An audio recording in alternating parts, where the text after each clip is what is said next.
Hello friends, LGR study के इस महत्वपूर्ण वीडियो में आप सभी का स्वागत है। दोस्तों, आज के इस वीडियो में हम बोर्ड के द्वारा इंटरनेट पर जारी किए गए सोशल साइंस यानी कि सामाजिक विज्ञान के मॉडल सेट के ऑब्जेक्टिव क्वेश्चन का डिस्कशन आंसर के साथ करने वाले हैं। तो आज का यह वीडियो आप लोगों के लिए काफ़ी महत्वपूर्ण है, क्योंकि आपको बता दें कि ऑफिशियल मॉडल सेट से बहुत सारा क्वेश्चन बोर्ड एग्जाम में डायरेक्ट जो है पूछा जाता है। तो एक एक क्वेश्चन आप लोगों के लिए काफ़ी महत्वपूर्ण है। सो इस वीडियो को अंत तक जरूर देखिएगा। और आपको बता दें कि इस चैनल पर मैट्रिक बोर्ड एग्जाम की बेहतर तैयारी के लिए सभी सब्जेक्ट का तैयारी जो है करवाया जा रहा है। तो अगर आप अभी तक नहीं देखे हैं तो आप इस चैनल के प्ले लिस्ट में जाकर के जरूर देख लीजिएगा। चलिए शुरू करते हैं आज का यह वीडियो। चैनल को सब्सक्राइब नहीं किए हैं तो चैनल को जरूर सब्सक्राइब कर लीजिए, ताकि आगे आने वाले सभी वीडियो का नोटिफिकेशन सबसे पहले आपको मिल सके। और मैट्रिक बोर्ड एग्जाम के बेहतर तैयारी के लिए सभी सब्जेक्ट के most important subjective question, objective question, quick revision notes, class notes और मॉडल पेपर का पीडीएफ आप लोगों को हमारे मोबाइल ऐप पर मिल जाएगा, जिस मोबाइल ऐप का नाम है एलजीआर स्टडी ऐप। या नहीं तो इस वीडियो के डिस्क्रिप्शन बॉक्स में भी आप लोगों को मोबाइल ऐप का लिंक मिल जाएगा, तो वहाँ से मोबाइल ऐप आप लोग जो है जरूर जो है डाउनलोड कर लीजिएगा। चलिए शुरू करते हैं। आपको बता दें कि आज जो है आप लोगों का सोशल साइंस का जो है मॉडल सेट का जो है सेकेंड वीडियो है। इससे फर्स्ट वाले वीडियो में यानी कि वीडियो नंबर 1 में जो है हम लोग क्वेश्चन नंबर 1 से लेकर के 40 नंबर क्वेश्चन तक देखे थे। तो आज आपका सेकेंड पार्ट है। तो सेकेंड पार्ट में हम लोग 41 से लेकर के 80 नंबर क्वेश्चन तक देखेंगे। काफ़ी महत्वपूर्ण होगा, ध्यान से समझने की कोशिश कीजिएगा। चलिए शुरू करते हैं। आज का जो आपका फर्स्ट महत्वपूर्ण क्वेश्चन है कि भारत में सबसे लंबा बांध कौन है। तो 41 का यहाँ पर आपका सी ऑप्शन सही होगा। रखेंगे हीराकुंड बांध जो है भारत में सबसे लंबा बांध है, ये आप याद रखेंगे।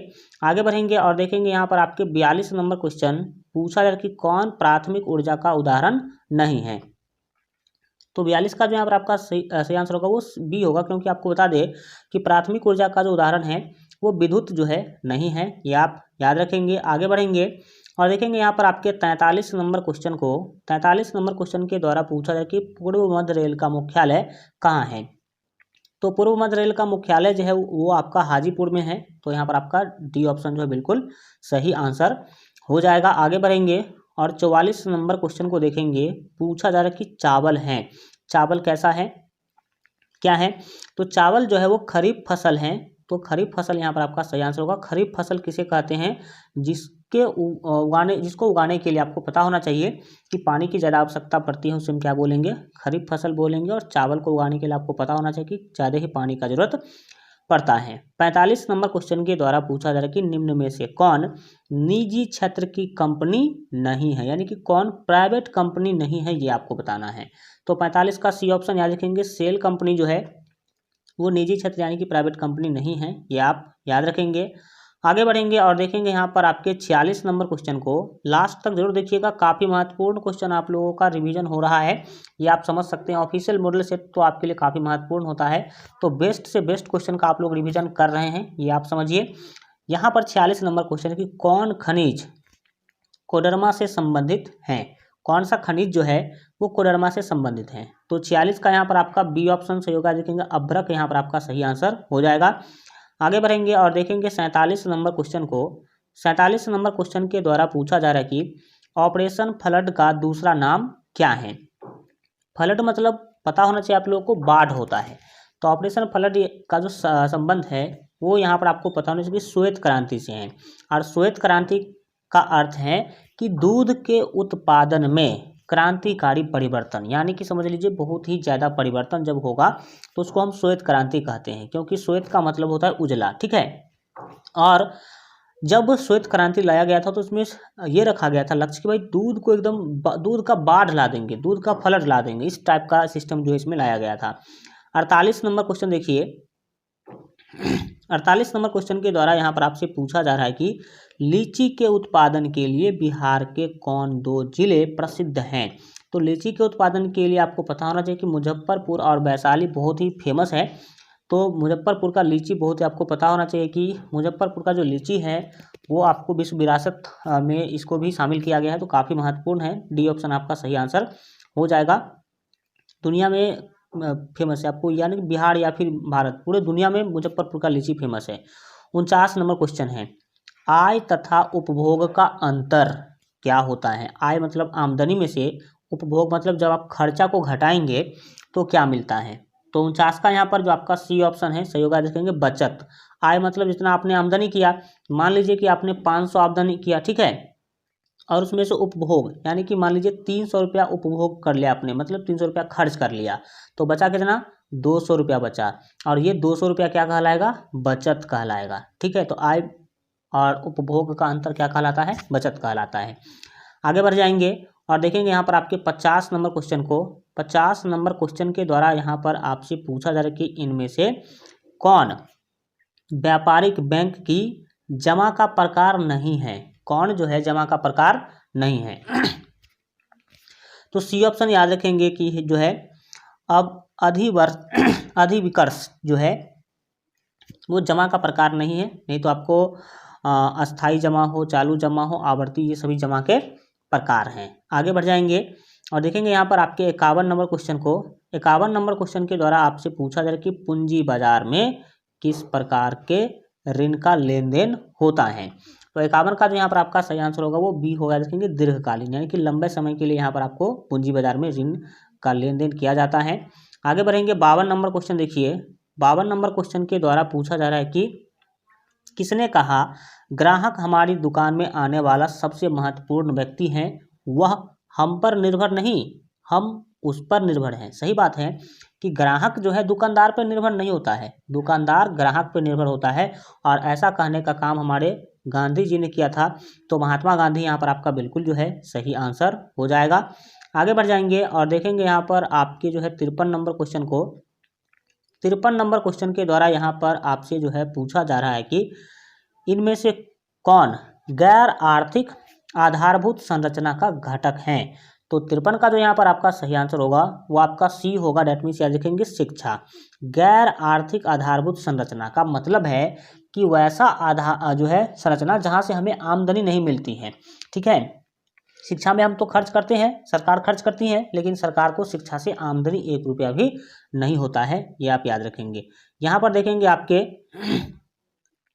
54 नंबर क्वेश्चन। 54 नंबर क्वेश्चन है कि इनमें से सौर ऊर्जा का जो है पारंपरिक स्रोत क्या है। यहाँ पर सिंपली आपको बताना है कि इनमें से ऊर्जा का गैर पारंपरिक स्रोत कौन है, ये आपको बताना है, गैर पारंपरिक स्रोत ऊर्जा का। तो 54 का यहाँ पर ए ऑप्शन याद रखेंगे, ज्वारीय ऊर्जा जो है वो गैर पारंपरिक स्रोत है। चलिए आगे बढ़ते हैं। 55 नंबर क्वेश्चन देखिए। 55 नंबर क्वेश्चन के द्वारा पूछा जा रहा है गोंडवाना समूह के कोयले का निर्माण कब हुआ था। तो देखिए गोंडवाना समूह के कोयले का जो निर्माण है, ठीक है, वो 20,000 करोड़ वर्ष पहले, 20,000 करोड़, लेकिन इसमें करोड़ नहीं दिया गया है, 20,000 इसके बीच में आपको क्या होना चाहिए, करोड़ होना चाहिए था। तो 20,000 करोड़ वर्ष पहले हुआ था, जो कि किसी भी ऑप्शन में नहीं है। तो डी ऑप्शन आपका सही होगा, इनमें से कोई नहीं, डी ऑप्शन आपका सही जो है आंसर हो जाएगा। 56 नंबर क्वेश्चन देखिए।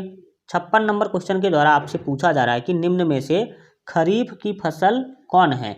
तो खरीफ चावल जो है, चावल धान ये खरीफ की फसल होती है, मक्का भी आपका खरीफ फसल है और कपास भी खरीफ फसल है। तो इनमें से सभी यानी कि डी ऑप्शन आपका बिल्कुल जो है सही आंसर हो जाएगा। आगे बढ़ेंगे और देखेंगे यहाँ पर जो है आपके 57 नंबर क्वेश्चन को। 57 नंबर क्वेश्चन हल्का बड़ा कर लेते हैं। पूछा जा रहा है क्वेश्चन के द्वारा यहाँ पर आप देख सकते हैं कि इनमें से कौन रेशेदार फसल नहीं है। तो गन्ना जो है वो रेशेदार फसल नहीं है, कपास हो, जूट हो या फिर सन हो, ये सभी के सभी रेशा देती है, लेकिन गन्ना से रेशा नहीं मिलती, गन्ना का रस होता है, ये आप याद रखेंगे। आगे बढ़ेंगे और देखेंगे यहाँ पर आपके 57 के बाद 58 नंबर क्वेश्चन। 58 नंबर क्वेश्चन के द्वारा जो है यहाँ पर आपसे पूछा जा रहा है कि कांडला विशेष आर्थिक क्षेत्र कहाँ है।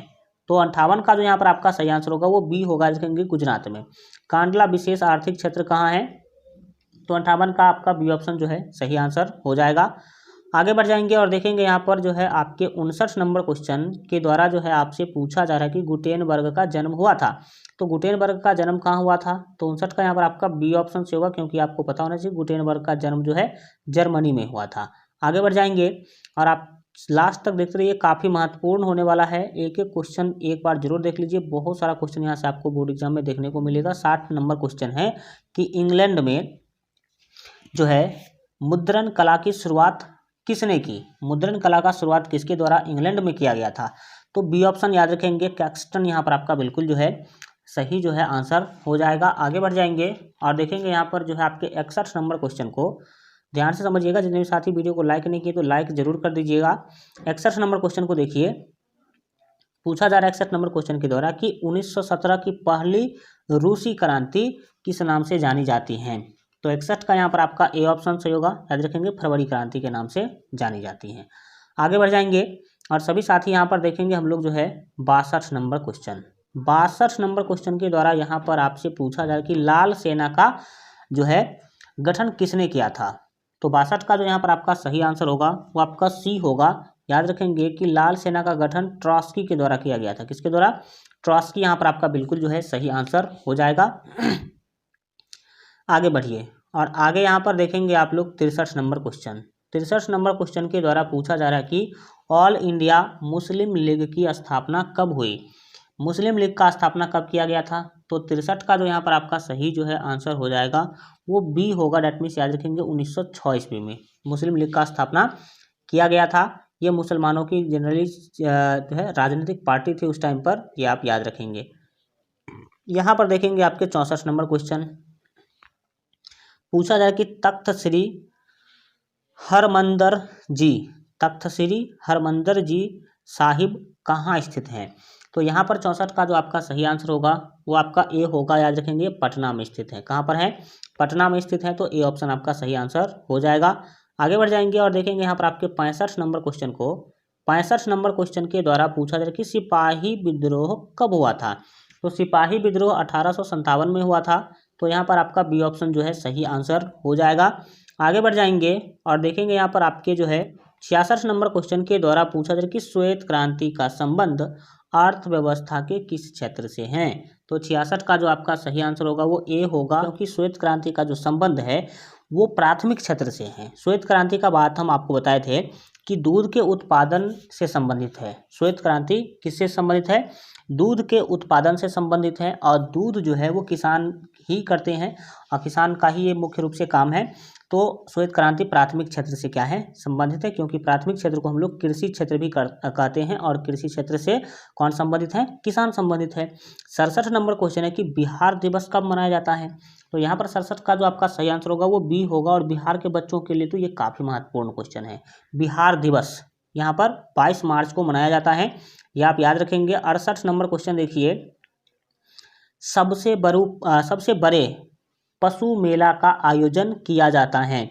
तो सोनपुर में किया जाता है और याद रखेंगे ये देश का नहीं पूरे एशिया का सबसे बड़ा पशु मेला है। ठीक है, पूरे एशिया का सबसे बड़ा पशु मेला कौन है? सोनपुर मेला, जो कि बिहार में लगता है। आगे बढ़ेंगे और देखेंगे यहाँ पर जो है आपके 69 नंबर क्वेश्चन के द्वारा पूछा जा रहा है कि सासाराम में एक ऐतिहासिक शासक का मकबरा स्थित है। सासाराम में किस ऐतिहासिक शासक का मकबरा स्थित है? तो यहाँ पर 69 का जो आपका सही आंसर होगा वो सी होगा। देखेंगे शेरशाह सूरी का मकबरा जो है, मकबरा कहते हैं जैसे हिंदू धर्म में हम लोग समाधि कहते हैं। जब कोई मर जाते हैं उसका जहाँ पे अंतिम संस्कार किया जाता है तो उसको समाधि कहते हैं। उसी तरह से जो मुस्लिम धर्म है उसमें मकबरा बोला जाता है। तो शेरशाह जो है राजा थे और उसका मकबरा कहाँ है? सासाराम में है, ये आप याद रखेंगे। और देखेंगे यहाँ पर आपके 70 नंबर क्वेश्चन के द्वारा पूछा जा रहा है कि फ्लाइंग शटल मिशन का आविष्कार किसने किया। तो 70 का जो आपका बी ऑप्शन है सही होगा, जॉन के ने किया था। किसने किया था? जॉन के, यहाँ पर आपका सही आंसर हो जाएगा। आगे बढ़ेंगे 71 नंबर क्वेश्चन देखेंगे। पूछा जा रहा है कि दुर्गापुर स्टील प्लांट किस राज्य में स्थित है। तो 71 का यहाँ पर आपका सी ऑप्शन याद रखेंगे, पश्चिम बंगाल में दुर्गापुर स्टील प्लांट स्थित है, यहाँ पे स्टील का उत्पादन होता है। 72 नंबर क्वेश्चन देखिए, 72 नंबर क्वेश्चन के द्वारा पूछा जा रहा है कि सेडान युद्ध कब हुआ था। तो सेडान का युद्ध जो है कब हुआ था ये आपको बताना है। तो 72 का बी ऑप्शन याद रखेंगे, 1870 में सेडान का युद्ध जो है हुआ था। आगे बढ़ जाएंगे और सभी साथी फास्टली देखने की कोशिश करेंगे। बस 10 क्वेश्चन बच गया है, 7-8 क्वेश्चन, तो लास्ट तक जरूर देख लीजिए आप लोग। 73 नंबर क्वेश्चन है कि हीगेल कौन था। तो 73 का यहाँ पर आपका सी ऑप्शन दार्शनिक था। ये क्या था? दार्शनिक था हीगेल। तो सी ऑप्शन आपका सही आंसर हो जाएगा। यहाँ पर देखेंगे हम लोग जो आपके 74 नंबर क्वेश्चन है, इसको 74 नंबर क्वेश्चन है कि मार्च 1946 में फ्रांस एवं वियना के बीच होने वाले समझौता किस नाम से जाना जाता है। तो 74 का बी ऑप्शन आप याद रखेंगे, हनोई समझौता के नाम से जाना जाता है, ये आप याद रखेंगे। आगे बढ़ेंगे और सभी साथी देखेंगे यहाँ पर अपने 75 नंबर क्वेश्चन। 75 नंबर क्वेश्चन के द्वारा पूछा जा रहा है कि बंगाल विभाजन कब निरस्त किया गया। निरस्त मतलब कब इसको खत्म कर दिया गया बंगाल के विभाजन को।